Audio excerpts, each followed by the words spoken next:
Okay, good morning.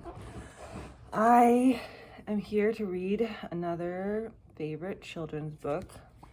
This one is called Blueberries for Sal, and it is another one that we grew up reading. It's a Caldecott Honor book.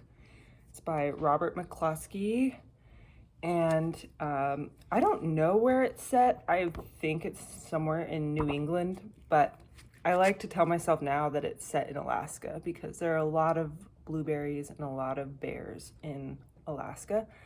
And so I like to believe that that's where it's set, but I don't think it tells us.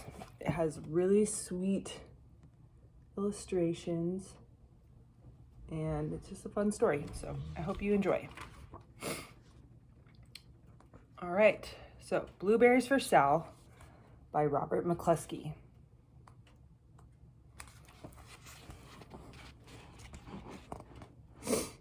Okay, I'm trying to make sure I get as much of the picture in as we can. One day, little Sal went with her mother to Blueberry Hill to pick blueberries. Little Sal brought along her small tin pail, and her mother brought her large tin pail to put berries in. "We will take our berries home and can them," said her mother. "Then we'll have food for the winter."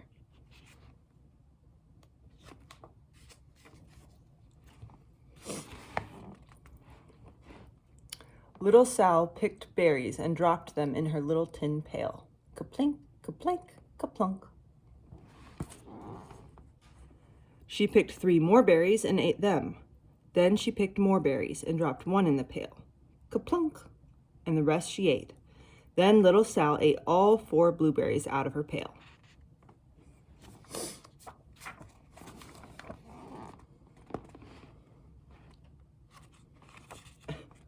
Struggling a little bit. This is what I gotta figure out. Her mother walked slowly through the bushes, picking blueberries as she went and putting them in her pail. Little Sal struggled along behind, picking blueberries and eating every single one.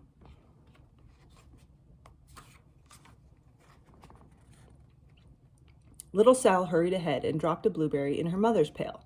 It didn't sound kaplink, because the bottom of the pail was already covered with berries. She reached down inside to get her berry back. Though she didn't really mean to, she pulled out a large handful because there were so many blueberries right up close to the one she'd put in.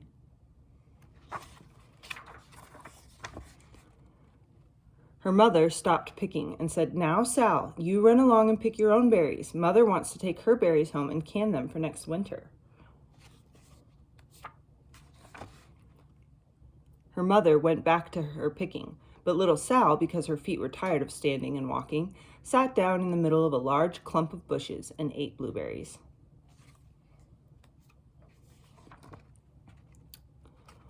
On the other side of Blueberry Hill, Little Bear came with his mother to eat blueberries. "Little Bear," she said, "eat lots of berries and grow big and fat. We must store up food for the long, cold winter." Little Bear followed behind his mother as she walked slowly through the bushes, eating berries. Little Bear stopped now and then to eat berries. Then he had to hustle along to catch up.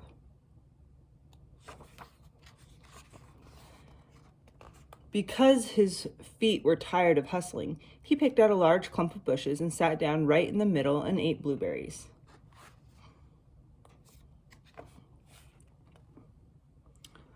Over on the other side of the hill, little Sal ate all of the berries she could reach from where she was sitting. Then she started out to find her mother. She heard a noise from around a rock and thought, "That is my mother walking along." Here she is looking around. But it was a mother crow and her children, and they stopped eating berries and flew away, saying, "Caw, caw, caw." Then she heard another noise in the bushes and thought, "That is surely my mother, and I will go that way." But it was Little Bear's mother instead. She was tramping along, eating berries and thinking about storing up food for the winter. Little Sal tramped right along behind. Uh-oh.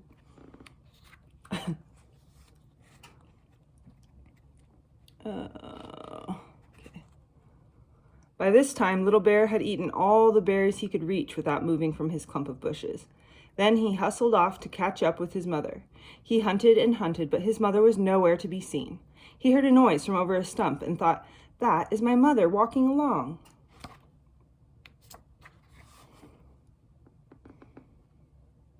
But it was a mother partridge and her children. They stopped eating berries and hurried away. Then he heard a noise in the bushes and thought, "That is surely my mother. I will hustle that way." But it was little Sal's mother. Instead, she was walking along, picking berries and thinking about canning them for next winter. Little Bear hustled right along behind. Little Bear and Little Sal's mother and Little Sal and Little Bear's mother were all mixed up with each other among the blueberries on Blueberry Hill. There you can see Little Bear's following Little Sal's mother. And over here you see Little Sal following Little Bear's mother.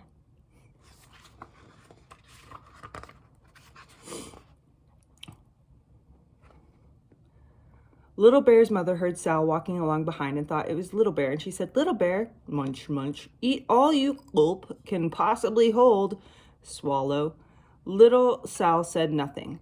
She picked 3 berries and dropped them, ka-plink, ka-plink, ka-plunk, in her small tin pail. Little Bear's mother turned around to see what on earth could make a noise like ka-plunk. "Grumph!" she cried, choking on a mouthful of berries. "This is not my child. Where is Little Bear?" She took one good look and backed away. She was old enough to be shy of people, even a very small person like Little Sal. Then she turned around and walked off very fast to hunt for Little Bear.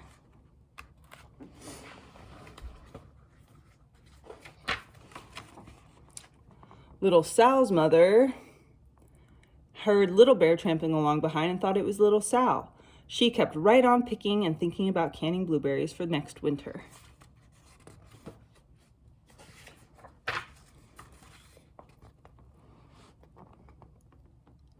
Little Bear padded up and peeked into her pail. Of course, he only wanted to taste a few of what was inside, but there were so many and they were so close together that he tasted a tremendous mouthful by mistake. "Now, Sal," said Little Sal's mother without turning around, "you run along and pick your own berries. Mother wants to can these for next winter." Little Bear tasted another tremendous mouthful and almost spilled the entire pail of blueberries.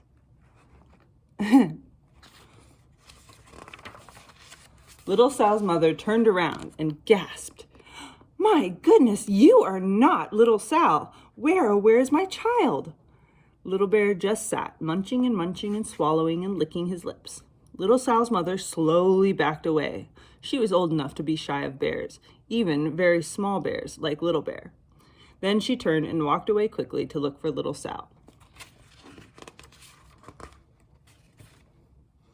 She hadn't gone very far before she heard a ka-plink, ka-plank, ka-plunk. She knew just what made that kind of a noise.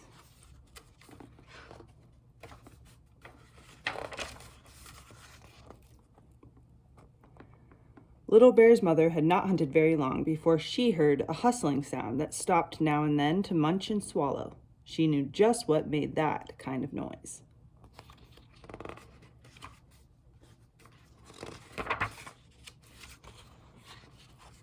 Little Bear and his mother went home down one side of Blueberry Hill, eating blueberries all the way and full of food stored up for next winter. And Little Sal and her mother went down the other side of Blueberry Hill, picking berries all the way, and drove home with food to can for next winter, a whole pail of blueberries and 3 more besides. And then here they are, making their blueberries, or canning their blueberries. All right, that's it for today. The end. Hope you all have a good day. Bye.